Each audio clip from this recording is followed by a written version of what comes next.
Robert Harington on Trends in AMS Publishing.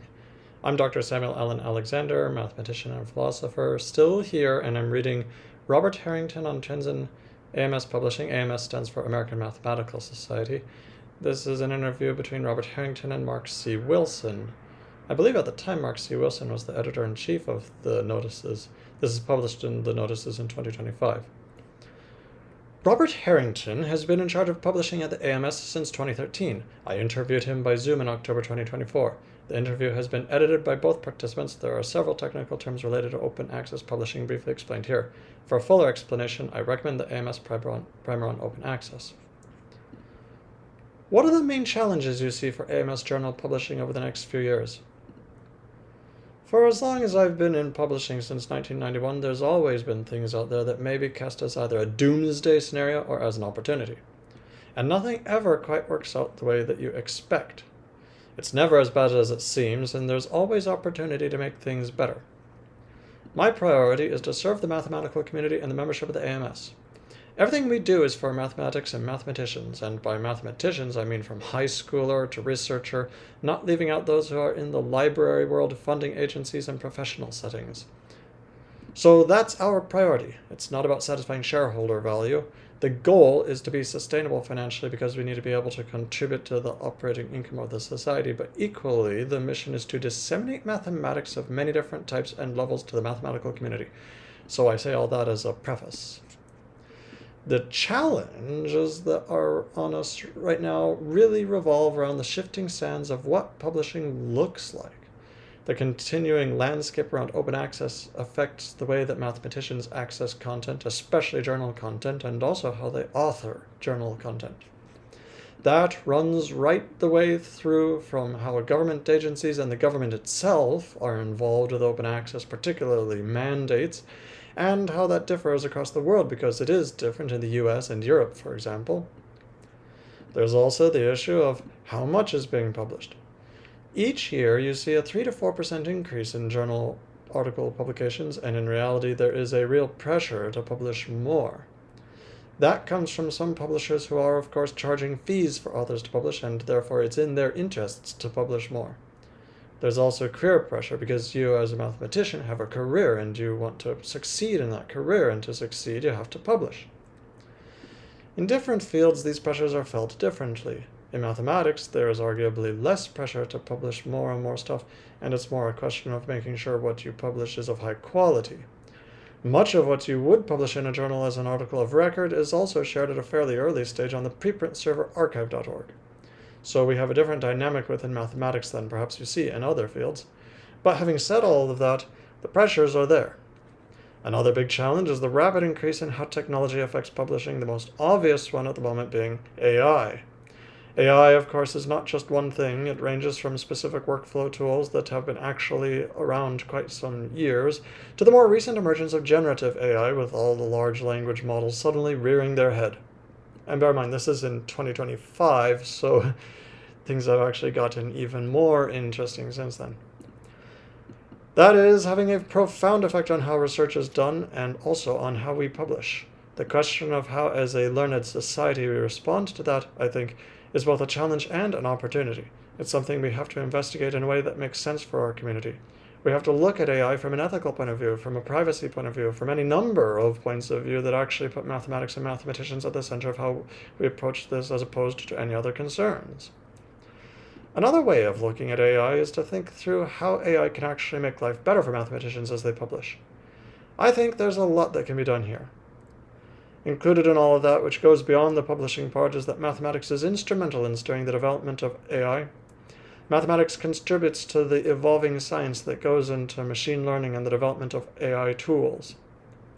All of the things that I've mentioned so far affect book publishing as well, but they're a bit more amorphous. The questions around open access are there, but as yet the mandates haven't really followed. It's not clear to everyone how exactly to deal with books when it comes to open access. The pressures also exist for mathematical reviews. Math Reviews is an amazing product that cobbles together every piece of mathematics of good quality and provides services around that, including reviews, disambiguation, and all sorts of things. It's a remarkable product that more or less every research mathematician in the world is aware of and uses. But how does that evolve? One of the key offerings of math reviews for me is the thorough disambiguation of all mathematicians in the database. With research integrity a key focus of scholarly publishing, we are able to contribute to a secure notion of identity in our community.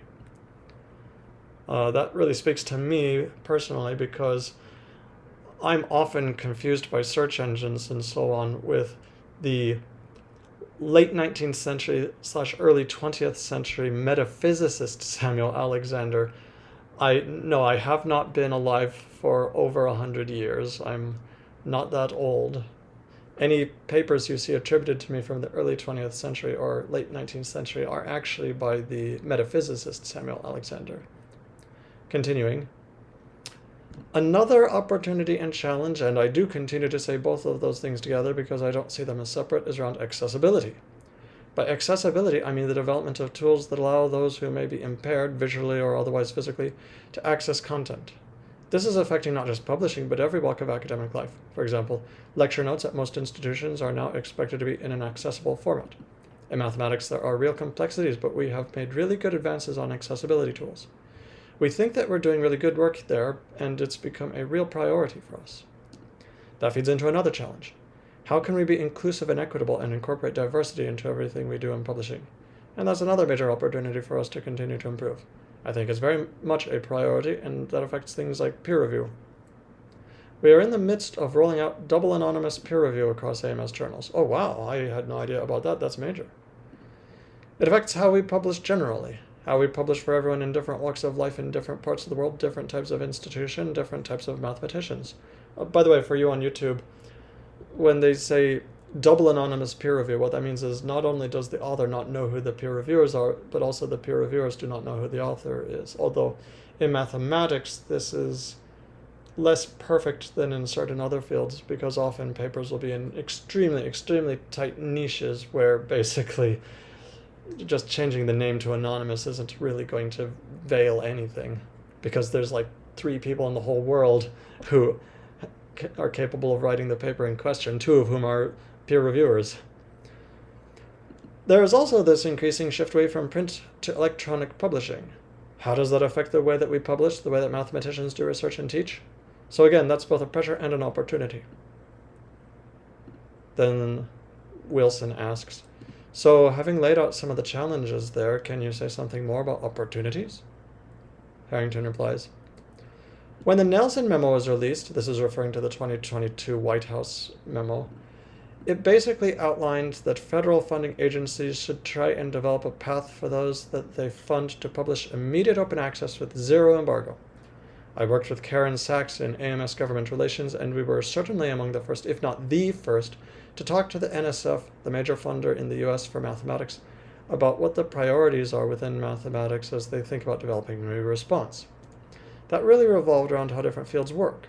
Mathematics is very different from the biomedical sciences. We don't have large laboratories. We don't really have laboratories, large or small. Mathematicians maybe have a postdoc or 2. You have a blackboard, you have a computer, you have your printed books. It's more of a contemplative academic endeavor, and certainly not a heavy lab-based endeavor. For authors not directly funded by a funding agency, there is a question of equity, a topic not just of concern from a reader's point of view, something that loomed large in our minds as we were thinking about open access. We were at pains to say that what's important for us isn't necessarily true for somebody in physics or the biomedical sciences. But gold open access doesn't make sense for mathematicians, so our goal was to discuss how best to publish immediately and open, bearing in mind that we also need to remain sustainable and we don't want to do something that harms mathematicians in any way. By the way, gold open access, as Wilson points out, essentially the publishing model where reading is free but authors must pay. That's what they mean by gold open access. Harington continues. We were worried very much about gold open access from the point of view of potentially creating a second-class citizen effect. If you don't have funding, you're not going to be able to publish in journals that only take gold open access articles. You can imagine a loss of equity in that environment. It seemed like our way forward was to embrace green open access, where the journal-accepted manuscript without final formatting is posted in a public repository, usually by the author. With zero embargo, along with diamond open access, that was very well received, as far as we understood, by the NSF. I'm sure we were not the only ones talking about these issues, but certainly that has become part of the fabric of the discussion. and by the way, green open access means that nobody pays for it, and diamond open access means that the author pays, or I'm not sure. It's a whole zoology. On the diamond side, for example, Harington continues, one of the major achievements of the last number of years has been the launch of the journal Communications of the AMS. We're very fortunate to have a donor that shares our excitement about this journal and has funded it for the first 4 years, and assuming all agree on the journal being initially successful, we'll turn it into an endowment so that we can continue publishing this journal in perpetuity. We recognize there are costs to do this. The journal itself is something that we really wanted to publish, that we discussed at both our committee and publishing and other governance levels. The journal is a holistic math journal that takes away the barriers between pure and applied. The editorial board and leadership reflects that it's a high-quality journal. Obviously, we have a long way to go before it's fully established, but it has been a success both in terms of the math itself, but also in terms of the model, because it's about as equitable as you can get for authors and readers. We also recognize that scaling this model, when you consider how much money it takes to support something in perpetuity, is difficult to do. Many publishers across a range of disciplines will look at this model and say, well, great, it's wonderful you could do that, but how do we do this? Because we can't raise those kinds of funds. So we're very fortunate, but it was a real opportunity for us and we were excited about it. By the same token, you have to look at the models that are out there. There are other models like Subscribe to Open, where subscription journals make all content open access provided enough existing subscribers agree to renew, and transformative agreements. Sometimes it's worth just waiting and seeing if these models are something that'll stick. There's always hype in publishing, and you don't necessarily always need to be first out of the gate. There's been a move toward diamond, and we're doing it in the way that we believe is sustainable. These things are constantly shifting. There is challenge and opportunity, and plucking the innovations that make sense for our community is the key. On the book side, if there is an open access mandate, then we will respond. We are certainly not going to tell a book author that they can't publish with us if they're under an open access mandate. But book publishing has a whole other set of conditions. A book is very expensive to produce. Some publishers are doing it through gold open access, but you have to charge a significant amount of money to the author or funder to take this path. When you look at the production of a book, print is the last piece of it. Print and then distribution, whether it be paperback or hardback. I'm not saying it's not a significant cost, but the bulk of the cost is not coming from whether it's an ebook or a print book. There are significant costs in making a book accessible, paying the author, and all of the pieces that go into making a book. Speaking of books, I think it was really interesting how we ended up purchasing the Mathematical Association of America Press as a way to think about expanding the reach and volume of the book program and as a way to partner with MAA. Thinking about book innovations has been very much a part of recent work. If you look at AI, but not generative AI, we may choose to deploy workflow tools that would make life easier for an author and enhance our production capabilities. We're thinking more about books than we are with journals. On the journal side, of course, we are making sure that there are ethical approaches. We have a statement on our website guiding both authors and reviewers as to what might be appropriate uses of generative AI. I think there may be opportunities for us to use some of these tools. On the generative side, I think everyone is running around a little bit fearful of generative AI. And again, this is in 2025. Things are even more crazy today. Harington continues saying, especially from copyright and attribution and privacy perspectives. Some of the content that exists in AI engines is actually pirated content at the moment from sources like the Books 3 dataset.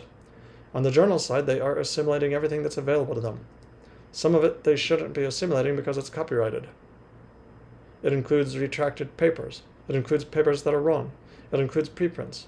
So the question of what sits in a generative AI engine that actually is of good quality is a real problem. And getting this right is essential for research integrity, which is a key issue for us. What does a generative AI engine mean for mathematics? Does the output make sense? How do you review that output? What do we want? Are authors on attributed content sitting in a large language model alongside a lot of pirated content?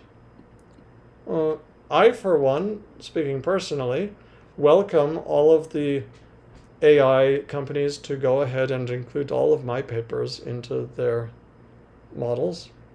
Anyway, Harington continues saying, there are lots of big ethical questions, but there are opportunities, and we have to think all this through, perhaps collaborating with other like-minded organizations and sister societies, recognizing that human creation is an essential part of what our community brings to the table. I think the pace of change with AI is going to be faster than we're used to. Well, you got that right. Things change almost every week. Every week there seems to be a new engine or approach that appears. One of the biggest issues with AI engines is that it's a bit of a black box. That's something we have to try and address because a black box is not necessarily to be trusted from a research integrity perspective. We're not going to rush this, but we certainly don't want to stick our heads in the sand. We want to understand how AI, especially this generative part of the story, can actually be used for good in the math community, bearing in mind privacy concerns, legal concerns, copyright concerns, attribution, research integrity, and relevance of output. Wilson asks, what about MathSciNet/Math Reviews and its future, given that its competitor ZB Math is now open? Harrington answers, by the way, for context, MathSciNet, Math Reviews, these are closed, paywalled repositories of reviews on math papers, whereas ZB Math is a non-paywalled repository of reviews of math papers. Anyway, Harrington replies, we're thinking about how we can evolve MathSciNet/Math Reviews. I work very closely with Ed Dunn, Executive Editor, Mathematical Reviews, and AMS Governance on those sorts of issues. I'm certainly not going to say anything about ZB Math itself. It's a good product, and there's nothing I can say that would be meaningful here. The German government essentially decided to make it an open entity. Obviously, we were thinking about that because MathSciNet is a significant part of what we do in publishing. We wondered whether an open ZB Math would have an effect on what we do. It's turning out that it is not, and that's because MathSciNet has proven valuable to the world's math community. That's not to say we shouldn't be thinking about how it evolves, and we are. We are very much considering how we should evolve the product to make it even more valuable and provide service to mathematicians and a broader community, especially to libraries. But what we're finding is that it's not a zero-sum game. MathSciNet is continuing to be successful, and it has an essential role for most mathematicians with its services, from its disambiguation to the reviews to all manners of services that are provided by thousands of mathematicians who are involved with math reviews. It's really interesting. It's a good example of how open in itself isn't the point. It's really whether something is necessary to a user or not. Obviously, we're not able to suddenly make MathSciNet open and free. If there's value in something that you produce and your community and customers see the value and are willing to pay for that value, that is how a good mission-driven business is run. Open access is driven by ideology that you want to make everything free, and I subscribe to that in a pragmatic way. There's nothing wrong with operating in a business environment. What has been wrong and what's driven schisms in the publishing community is the way in which some in the publishing world, mostly the corporate publishing world, have taken profit-seeking to such lengths that it has distorted the whole scholarly publishing model. But I think it is important to say that the idea of a subscription in itself, for example, or the idea of selling something that has value, is part of the world in which we live and should continue to be so as long as it is done affordably for all. Wilson asks, any final message? Harington answers, publishing within a society context is interesting.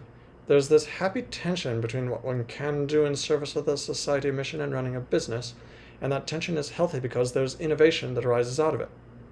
Publishing at the AMS is constantly innovating, but we're trying to do so in a way that makes sense for the math community.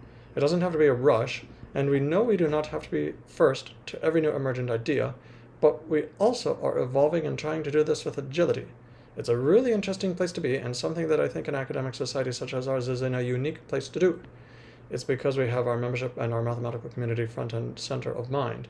That is perhaps the most important message I have for readers of this interview. A very interesting interview.